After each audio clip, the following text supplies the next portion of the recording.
visiter un temple. Il s'appelle le temple l'Erabdib.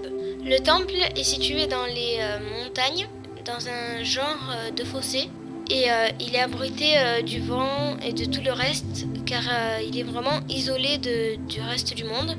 On a mis assez beaucoup de temps pour monter dans les montagnes pour y arriver, car il est presque sur le sommet des montagnes, mais la route en valait la peine. Ensuite, nous avons garé notre voiture et nous avons commencé à marcher pour arriver jusqu'au temple. Tandis qu'on marchait, il y avait vraiment beaucoup d'arbres autour de nous, mais au fur et à mesure d'avancer, un moment, derrière un arbre, on a vu un magnifique toit qui brillait au soleil. On aurait dit que c'est de l'or et c'était vraiment magnifique. Et au fur et à mesure d'avancer, on a vu qu'il y avait un vrai temple. Il est vraiment grand et on dirait vraiment comme dans les films. Il est juste magnifique. Même si on savait où on allait et qu'on s'attendait un peu à ce qu'on allait voir, dès qu'on l'a vu, on a quand même été surpris. Car il est vraiment grandiose et magnifique.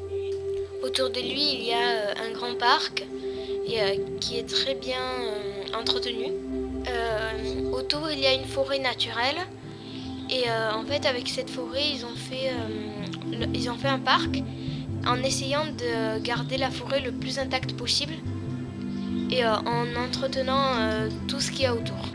Et du coup, quand on y arrive, on est vraiment étonné, c'est merveilleux et en fait, il y a vraiment une ambiance reposante. Le temple est fait à la main par des créateurs et des constructeurs du Tibet et toutes les décorations sont faites à la main. L'extérieur du temple est déjà magnifique, mais à l'intérieur c'est vraiment juste sublime. Il y a beaucoup de statues d'or dans des vitrines, il y a des statues d'or de Bouddha et à l'intérieur il y a vraiment une géante statue de 7 mètres de haut, en or aussi, d'un Bouddha.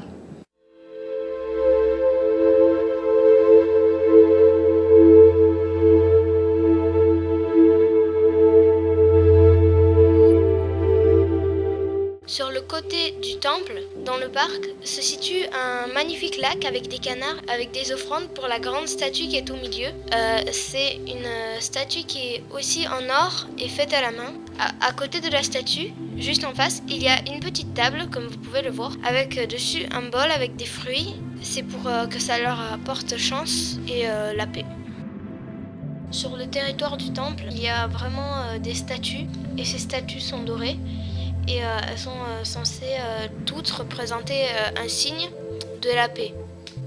Et ces statues, elles sont en vrai or, c'est de l'or feuilleté, qui ont été faits à la main par les créateurs, par beaucoup de créateurs différents du Tibet. Dans le parc, il y a vraiment des escaliers et des ponts et plein de chemins qui sont vraiment très pratiques. Et franchement, on prend du plaisir à y être.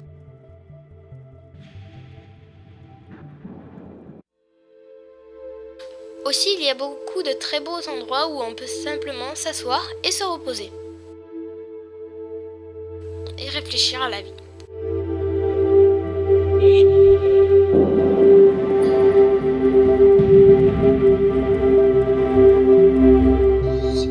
En plus, il y a quelques chalets pour les gens qui veuillent y passer un peu de temps et visiter le temple.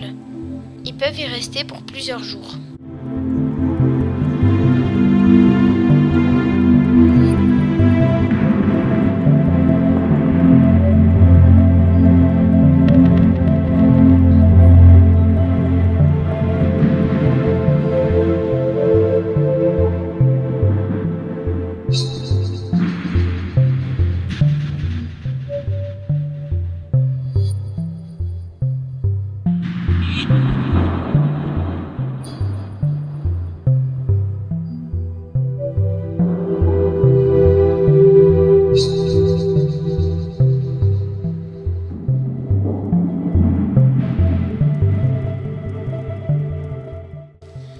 Également, on peut y acheter des vêtements, des couvertures et plein d'autres choses faits avec de la laine naturelle par des créateurs du Tibet. On peut également y faire des porte-bonheur, des cartes de vœux à accrocher au-dessus de notre lit où l'on veut pour que nos vœux se réalisent chaque fois que la clochette qu'on accroche dessus sonnera.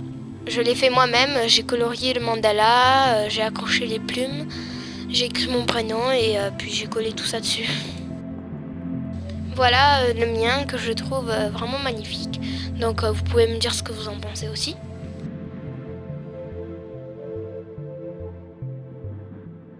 Je me suis vraiment bien amusée cette journée, elle était magnifique et je suis heureuse que vous l'ayez passée avec moi. Merci encore et à la prochaine.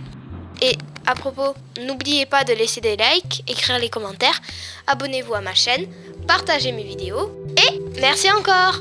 Bye!